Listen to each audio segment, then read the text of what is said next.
Bror, jeg kan huske en solskinsdag. Vi løber fra mor og far op ad vindengangen i Rundetårn. Mor i blomster og sommerkjole tager os i hænderne. Nu skal vi på bakken.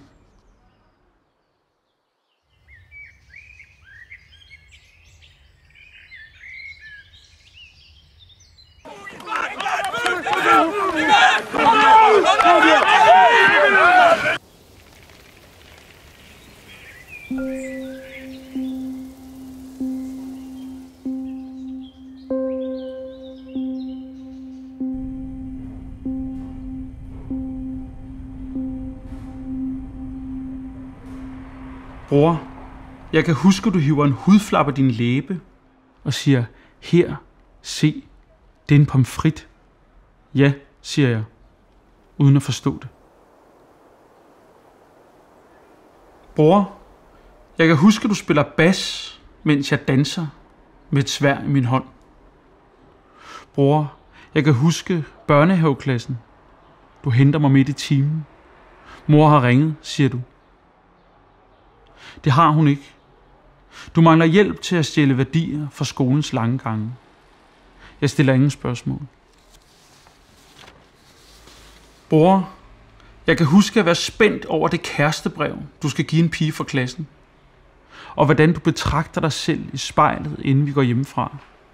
Stram læderjakke og knæstørt stridthår.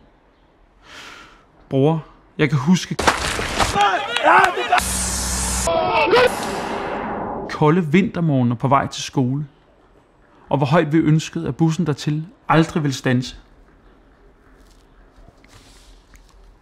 Bror, jeg kan huske det røde sommerhus i Ellinge-Lyng. Jeg står på mål mellem 2 grantræer, kaster mig på græsset, når du skyder bolden mod målet. Du i gang sætter et rollespil, hvor jeg er professionel fodboldspiller, og du, min manager.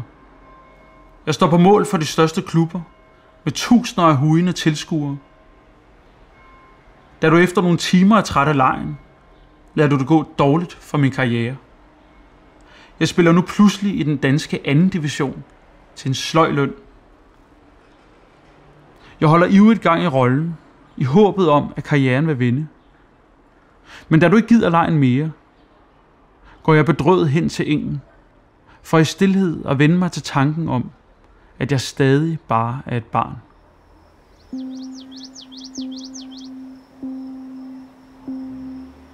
Bror, jeg kan huske at tænde ild til skraldespanden nede på gaden, og hvor bange vi blev, da naboen Ulla råbte af os op for sit vindue. Bror, jeg kan huske fodboldturneringer i sportshaller med dårlig akustik. Bror, jeg kan huske, at vi følges hjem fra skolen med vores tunge tasker på ryggen. Vi har begge glemt vores nøgler, og ingen er hjemme. For at slå tiden ihjel, går vi i magasin og prøver ting. Staver bagefter håbløst rundt hos diverse bagere, i håbet om gratis smagsprøver. Bror, jeg kan huske at være hemmelig forelsket i den pige, du lige er blevet kæreste med. Og jeg hader dig, uden at kunne sige det. Bror, jeg kan huske den klare stjernehimmel. Pigtrådshegnet omkring os. Vi fejrer din 23-års fødselsdag med elefanthuer på. Bror, jeg kan huske regnvejr på parkeringspladsen. Du holder om og græder, fordi jeg græder.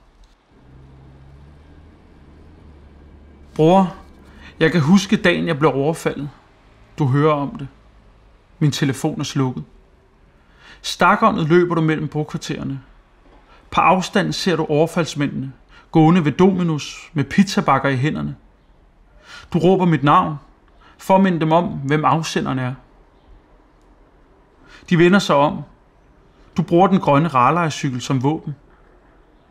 Da vi bagefter finder hinanden ved Øster Anlæg, kan jeg se, at du har våde øjne.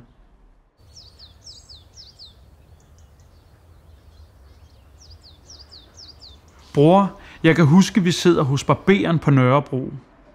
Du læser en tekst, jeg har skrevet om dig og far. De andre kunder i butikken kigger bekymret på hinanden, da dine øjne løber i vand.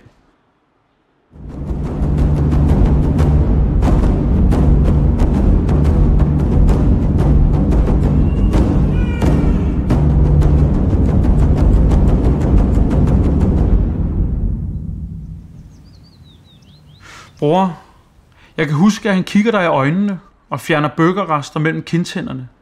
Du og ham, ansigt til ansigt som rovdyr. Jeg afventer på afstand, men kan lugte Burger King fra hans mund. Sollys fra vinduet reflekteres i bladet fra kniven i din hånd. De 3 over for os.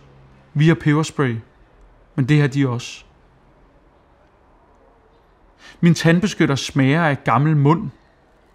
Det er ikke som den manipulerede lyd på film. Mere i stil med at banke koldt kød. Din kniv i hans lår får ham til at skrige. Burgerne kravler gennem lokalet. De har peberspray, men det har vi også. De er væk i en fart. Han stank af burger, siger du.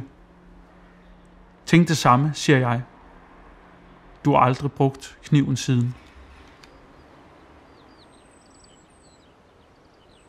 Bror, jeg kan huske, du ringer og vækker mig. Der er stille i telefonen. M er død. Med en rystende stemme siger du. Jeg kan høre ham græde. Og når jeg lukker øjnene, kan jeg se ham lægge lykken om halsen. Bror, jeg kan huske, at jeg læser begyndelsen af denne tekst højt for dig, og ser dig smile, og bagefter kigge alvorligt ud af vinduet, mens jeg tænker på, hvad du må tænker på.